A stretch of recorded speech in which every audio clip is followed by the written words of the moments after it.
मेरी माँ ने मरते वक्त मुझे मामा के हवाले कर दी और कहा, तुम मेरी बेटी का शादी कर देना। मामा मुझे अपने घर ले आए। मामी सारे घर का काम मुझसे करवाती और मामा को कहती मेरी शादी कर दे, मगर वो शादी ना करते। एक दिन मेरी तबीयत खराब हुई तो डॉक्टर ने बताया मैं प्रेग्नेंट हूँ। इस बात पे मेरी रूह कांप गई। जब मामा ने कमरा बंद करके मेरे साथ, मेरा नाम रश्मि है, मैं कानपुर के शहर की रहने वाली हूँ। जब मैं 14 साल की थी तो मेरे बाप का देहांत हो गया था। उन्हें गंभीर बीमारी थी। मैं अपने माँ बाप की इकलौती औलाद थी। पापा के जाने के बाद मेरी माँ ने मुझे पाला था। बाजार में मेरे पापा की तो दुकान थी जिसके किराए से हमारे घर का गुजारा चल रहा था। मगर बदकिस्मती से जब मैं 17 साल की हुई तो मेरी माँ भी अचानक बीमार हो गई। चेकअप हुआ तो पता चला कि माँ को कैंसर है और वो आखिरी स्टेज में है। डॉक्टर का कहना था कि अगर ये 2 साल पहले अपना टेस्ट करवा लेती तो वक्त पर इनका इलाज करके इन्हें बचाया जा सकता था, मगर आप सिर्फ दुआ की ज़रूरत है। फिर वही हुआ।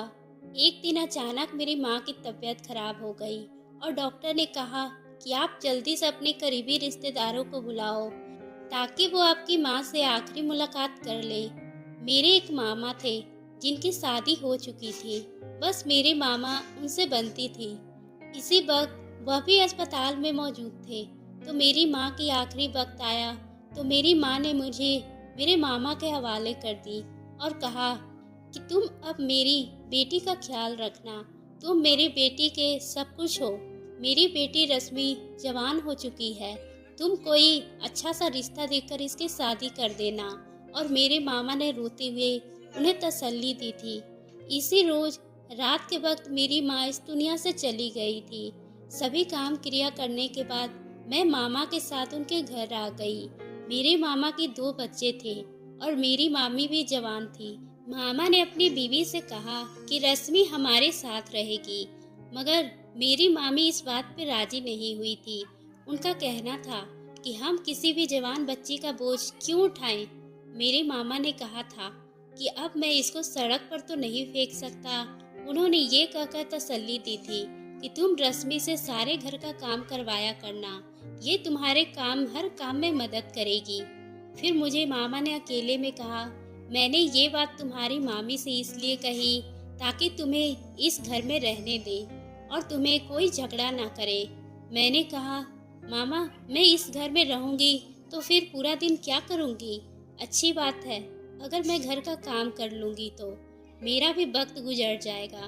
मैं इस घर में रहने लगी थी, लेकिन मेरी मामी मुझे घर में सारे काम करवाती और मुझे ताने भी दिया करती थी और गुस्सा भी मुझ पर ही निकाला करती थी।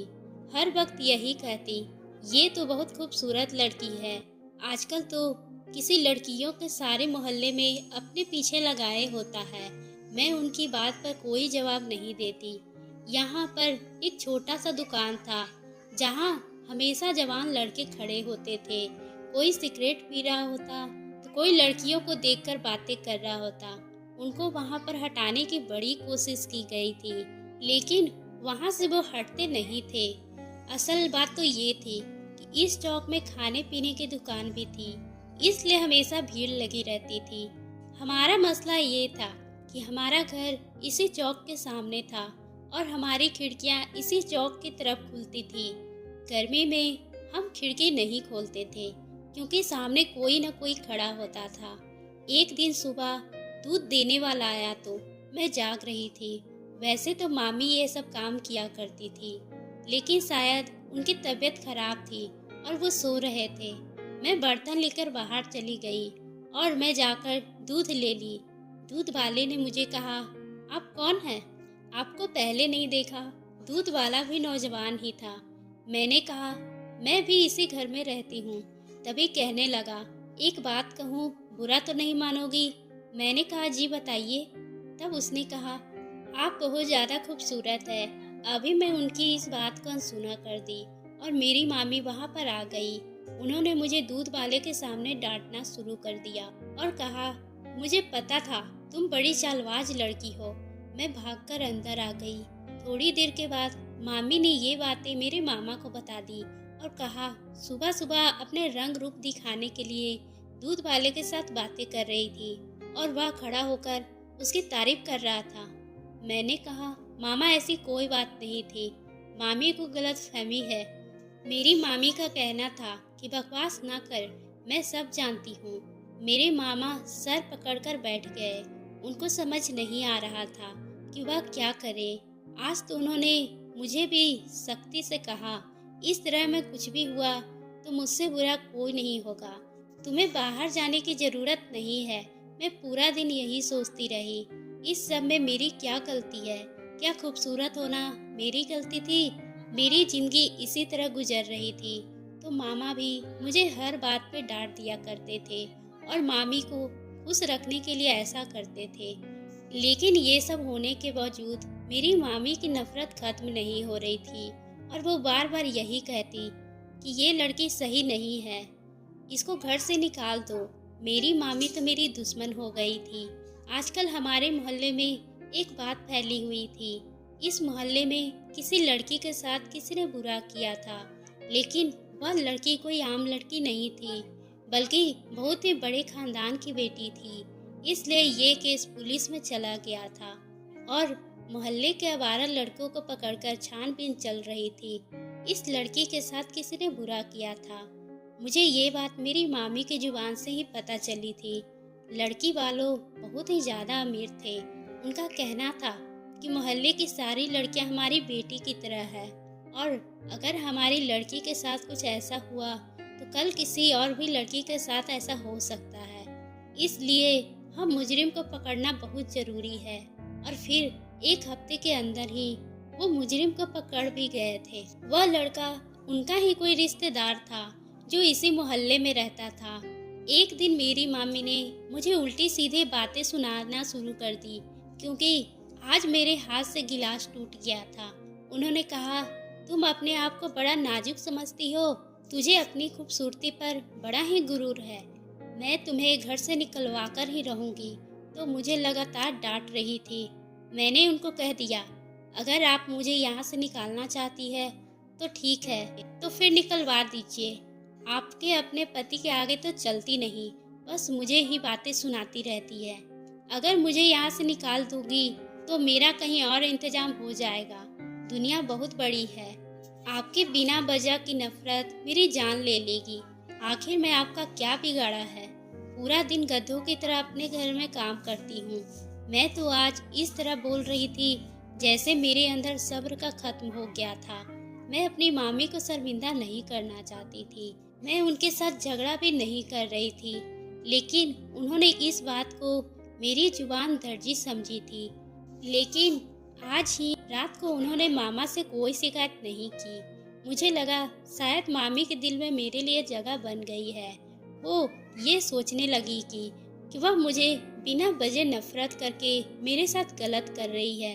मैं तो यही चाहती थी वह मुझे अच्छा ना समझे, लेकिन कम से कम मुझे बातें तो ना सुनाए। और मैं सोच रहा था मैं मामा से कहूँगी वह मेरी शादी कर दे ताकि मैं उनके घर से चली जाऊँ, मगर मुझ में हिम्मत नहीं थी कि मैं अपनी शादी की बात करूँ। एक दिन मेरी तबीयत बहुत ज़्यादा खराब थी, पता नहीं मुझे क्या हो गया था। इस दिन मुझे बहुत नींद आ रही थी, उससे खड़ा भी नहीं हुआ जा रहा था और घर की बहुत सारे काम पड़े थे। मामा भी आज दिन के लिए शहर से बाहर गए हुए थे।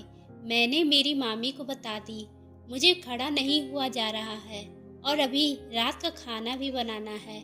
उन्होंने कहा, ठीक है, रात का खाना मैं बना लूँगी। वैसे भी तुम्हारे मामा ने घर पर आना नहीं है, इतना काम भी नहीं है, तुम जाकर आराम करो, लेकिन सुबह जल्दी उठ जाना। मैंने कहा, ठीक है, मैं ऐसे ही करूँगी। मैं बहुत खुश हो गई थी। यह पहली बार था जब मामी ने मेरा ऐसा एहसास किया था। मैं अपने कमरे में जाकर सुकून से सो गई और ऐसे सोई कि सुबह मेरी नींद ही खुली। मैं सुबह उठी और अपने कामों में लग गई। एक हफ्ते के बाद मेरी तबीयत अचानक से खराब होने लगी। मुझे कुछ समझ नहीं आ रहा था कि मेरे साथ क्या हो रहा है। मुझे बहुत ज़्यादा उल्टी आ रही थी, चक्कर भी आ रहे थे और कमजोरी भी हो रही थी। मामा भी मुझे हैरान होकर देख रहे थे। मुझे क्या हो गया है? तब मेरी तबीयत ज़्यादा खराब हो गई थी, तो उन्होंने अपनी बीवी से कहा कि रश्मि को डॉक्टर के पास ले चली जाना, इसकी तबीयत ज़्यादा खराब है। मेरी मामी मुझे एक लेडीज़ डॉक्टर के पास ले गई और वह जब डॉक्टर ने चेकअप किया, उसके बाद जो हुआ मुझे तन्हा कर देने के लिए काफ़ी था। पूरे रास्ते में खामोशी रही। जैसे ही हम घर पहुँचे, मेरे मामा ने पूछा, क्या हुआ है रश्मि को? मेरी मामी चिल्लाते हुए कहा, तुम्हारी यह लाडली माँ बनने वाली है। मुझे तो जब से डॉक्टर ने बताई है, मैं तो तब से हैरान थी, कैसे हो सकता था? मेरा तो किसी के साथ कोई रिश्ता भी नहीं था। वह भी हैरान रह गए। उन लोगों को क्या सफाई देती जब डॉक्टर ने कह दिया था कि मैं माँ बनने वाली हूँ। मैं किसी भूत की तरह खड़ी थी। मामा मेरी तरफ देखा, उन्होंने कहा, क्या किया तुमने? मैंने कहा था कि मैं कुछ नहीं किया। मामा ने मुझे एक जोरदार थप्पड़ मारा। मामी ने भी उनके साथ दिया था। मुझे बहुत सारे बातें सुना दी थी। मेरे खून को भी गंदा कहा गया था। ना जाने क्या कुछ सुनती रही और वह दिन गुजर गया। अगले दिन मामी ने मामा से पूछा कि अब क्या करना है। उन्होंने कहा, क्या कर सकते हैं, इस लड़की ने तो हमें कहीं का नहीं छोड़ा। मेरी मामी ने कहा, किसी और का गुनाह मैं अपने घर में क्यों रखूंगी? उनके इसी मोहल्ले में किसी के साथ चक्कर चलाया होगा। इस इंसान को तलाश करो, उसके साथ इसकी शादी कर दो। मेरे मामा का कहना था कि तुम तो बच्चों जैसी बातें करती हो। जिस लड़का ने भी यह हरकत की है, वह आसानी से कहाँ मिलेगा? और दूसरा यह भी है कि रश्मि भी कुछ बताने को तैयार नहीं है। जब मेरी मामी ने कहा कि तुम ये सारा मामला मेरे ऊपर छोड़ दो, मैं चंद दिनों के अंदर इस घटिया इंसान को ढूंढ निकालूंगी, मेरे मामा ने अपने सर पर हाथ रख दिया और वो कहने लगे, मैं बोलने के काबिल भी नहीं रहा। इस लड़की ने तो मुझे बदनाम कर दिया है। मेरी मामी उन्हीं लोग के घर चली गई जिनकी बेटी के साथ किसी ने बुरा किया था। उन्होंने मुजरिम को पकड़ लिया था। मेरी मामी ने उनके आगे ये सारा मामला बयां कर दी और कहा कि हम बहुत परेशान हैं। जैसे आप लोगों ने पुलिस की मदद के साथ अपनी बेटी के मुजरिम को पकड़ा था, हम पर रहम करो, हमारी मदद करें ताकि हम भी रश्मि के साथ ऐसा करने वाले को पकड़ पाएं। वह लोग भी ऐसे मामले को समझ सकते थे क्योंकि उनके साथ भी यही सब कुछ हुआ था। उन्होंने कहा, हमने जैसे पहले किया था इसी तरह का इंतजाम करवा देंगे, आप फिक्र ना करें। आपकी मजबूरी को हम समझ सकते हैं क्योंकि हमारे साथ भी यही सब कुछ हुआ है। मामी ने मामा को बताया, वह लोग हमारी मदद करेंगे। तब उन्होंने कहा, इस तरह तो ये सारे मोहल्ले को पता चल जाएगा यह तुमने क्या किया। मामी ने कहा, पता चलता है तो चल जाने दो, मुझे कोई परवाह नहीं है। वैसे भी पूरे मोहल्ले को ये बात पता है, ये लड़की हमारी बेटी नहीं है। इसमें अपने मरे हुए बाप की इज्जत खराब की है। मेरे हालत बहुत बुरी थी, मुझ पर हाथ भी उठाया जाता था। सारे मोहल्ले के आवारा लड़कों को एक बार फिर पुलिस पकड़कर ले गई। मेरा तमाशा पूरे मोहल्ले में बन रहा था। मुझे वो रात याद आई थी जिस रात में बेहोश हो गई थी। मुझे रात तो मेरे साथ कुछ भी नहीं हुआ था। मैं हर तरह से सोच रही थी कि बार बार सोच रही थी, लेकिन मुझे कुछ याद नहीं आ रहा था। मैं माँ कैसे बन सकती थी? सब यही कह रहे थे, ये लड़की चरित्रहीन है, गुनाह करके अब अपने मुजरिम का नाम भी नहीं बता रही है। मेरी मामी का कहना था कि जैसे ही उन्हें पता चलेगा मैं किसी लड़के के साथ मुंह काला किया है, वह उसे उस दिन कुछ नहीं कहूँगी बल्कि मेरी शादी उसके साथ करवा देगी। मैं मामी को आखिरी बार कहा, मैं ऐसा कुछ भी नहीं किया और मुझे नहीं पता कि मेरे साथ ये सब कुछ कैसे हुआ। मेरे ऊपर वाला जानता है कि मैं बेकसूर हूँ। मेरी मामी ने कहा, इतना बड़ा गुनाह करके तुझे ऊपर वाले का नाम भी नहीं लेना चाहिए। फिर वह एक दिन आ गया जब मेरा फैसला होना था। कुछ लड़कों का डीएनए टेस्ट भी करवाया गया था और मेरा मुजरिम पकड़ा गया था। वह कोई और नहीं बल्कि एक मोहल्ले में बैठा एक फ़कीर था और उसके साथ मेरा डीएनए टेस्ट मैच हो गया था। इसका मतलब ये सब कुछ उसने किया था। मेरे मामा ने कहा, मैं इस पर पुलिस केस करूँगा, जिससे मेरी इज्जत पे हमला किया है। लेकिन मेरी मामी कहने लगी, ऐसे करने से कोई फ़ायदा नहीं होगा। तुम रश्मि की शादी इस फ़कीर से करो और इन दोनों को दफ़ा करो। मेरे मामा ने कहा, मैं तुम्हारी माँ से वादा किया था कि मैं तुम्हारा ख्याल रखूँगा, तुम्हारी किसी अच्छी जगह शादी करूँगा, लेकिन तुमने खुद ही अपनी ज़िंदगी बर्बाद कर दी है। मैं बहुत ही हैरान थी और चिल्लाई, लेकिन किसी ने मेरी बात नहीं सुनी। मेरे मामा ने मेरी तरफ देखा भी नहीं और वो घर से निकल गए और मेरी मामी ने मुझे उस फ़कीर के साथ विदा कर दिया, जैसे किसी फ़कीर को भीख दी जाती है। पहले इस फ़कीर ने भी कहा कि मैं कुछ नहीं किया, लेकिन मेरी खूबसूरती देखने के बाद वह भी खामोश हो गया था। मेरी शादी फ़कीर से हो गई थी और मेरी मामी उसे कहा कि तुम इसे लेकर सड़क पर बैठ जाओ या किसी झोपड़े में चले जाओ, यह तुम्हारी जिम्मेदारी है। हमारे पास इसको वापस लेके नहीं आना। हम इसके लिए मर गए हैं और हमारा इसके साथ कोई रिश्ता नहीं है। मैंने जाते हुए मामी को सिर्फ इतना ही कहा था कि आपने मेरे साथ अच्छा नहीं किया है। मेरी मामी को कोई परवाह नहीं थी और शहर में इस फ़कीर के साथ चली गई। लेकिन जब मुझे घर ले गया, मैं हैरान रह गई थी। उसका घर तो काफ़ी बड़ा था, मैं साफ सुथरा था और थोड़ी देर बाद उसने एक ऐसी हरकत की, मेरे कदमों तले से ज़मीन निकल गई। उसने अपनी दाढ़ी उतारना शुरू कर दिया और अपना हुलिया बदलना शुरू कर दिया। जब मैं हैरान होकर देखा तो कोई फ़कीर नहीं बल्कि कम उम्र का इंसान था, जिसकी उम्र शायद 22 या 25 साल होगी। उसने कहा, मैं कोई फ़कीर नहीं था, बल्कि मेरा एक गिरोह से ताल्लुक़ है। मुझे जासूसी करने के लिए हुलिया बनाकर इस तरह की नौकरी करनी पड़ती है। तुम्हारे मोहल्ले में कुछ लड़के नशे और लड़की को बेचते हैं और मैं उसी की छानबीन के लिए वहाँ फ़कीर बनकर जाता था। मैंने तुम्हारे साथ कुछ नहीं किया। मैं चाहता था और बहुत कुछ कर सकता था, मगर तुम्हें देखने के बाद मैं तुम पर दिल हार बैठा था और सबके कहने पर मैं तुमसे शादी कर लिया। अब तुम मेरी बीवी हो और मैं पता कर लूँगा कि तुम्हारी मामी ने तुम्हारे साथ क्या किया है। तुम परेशान मत हो। ये सुनकर मैं दंग रह गई थी। शायद मेरी किस्मत इतनी बुरी नहीं थी। मेरे पति ने जल्द ही ये मामला सुलझा लिया था और पता चला कि मैं पेट से नहीं हूँ, बल्कि मेरी मामी ने डॉक्टर को पैसे देकर झूठ बोला था और मोहल्ले वाले को भी झूठ बोला था और मुझे बीमार करने की दवाई भी खिलाई गई थी। जब रिपोर्ट आने वाली थी, वहाँ बड़ी ही रिश्वत देकर यह सब कुछ करवा दिया था, क्योंकि मोहल्ले की बहुत सी औरतें मेरी मामी के साथ मिली हुई थी और मेरी मामी की बहुत ही अच्छी दोस्त थी।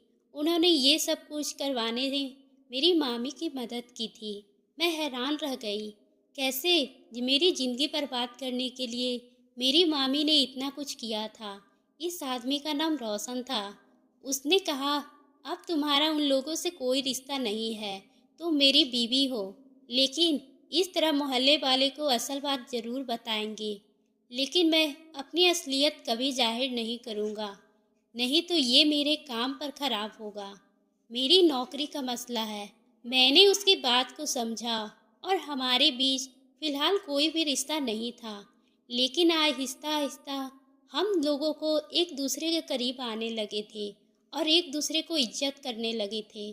हमने अपनी ज़िंदगी की शुरुआत कर दी थी। ऊपर वाले ने मुझे एक बेटा दिया था, अब वो 5 साल का हो गया था। और फिर एक दिन मेरे पति ने मुझे बताया कि तुम्हारे मामा इस दुनिया से चले गए हैं और तुम्हारी मामी का ख्याल रखने वाला कोई भी नहीं है, जो बहुत ही बीमार है। अगर तुम चाहती हो तो हम उनसे मिलने के लिए चले। मैंने कहा, मैं उनके पास नहीं जाऊंगी। उन्होंने मुझे बहुत दुख दिया है। मैं अपने दिल को पक्का कर लिया था। मैंने अपने पति को कह दी, आइंदा उनका नाम भी मत लेना। आप किसी से नफरत करें और उसकी ज़िंदगी बर्बाद कर दे और उनकी कोई वजह भी ना हो। ऐसे इंसान के लिए अच्छाई करने का दिल ही नहीं करता। मगर मेरा पति कहने लगा कि तुम्हारी मामी के 2 बच्चे हैं और तुम्हारी मामी बहुत ही बीमार है। तुम्हारी ज़िंदगी तो संवर गई है, तो मेरे साथ तुम बहुत खुश हो, इसलिए अपनी मामी को माफ़ कर दो और उनके पास जाकर उनकी मदद करो। मगर मैं उनकी बात नहीं मानी। मैंने अपने पति से कहा, आप अकेले जाकर उनकी मदद कर दें, और अब हमें नहीं पता कि उनका क्या हाल हुआ। आपको ये कहानी कैसी लगी? आप मुझे कमेंट करके ज़रूर बताएं।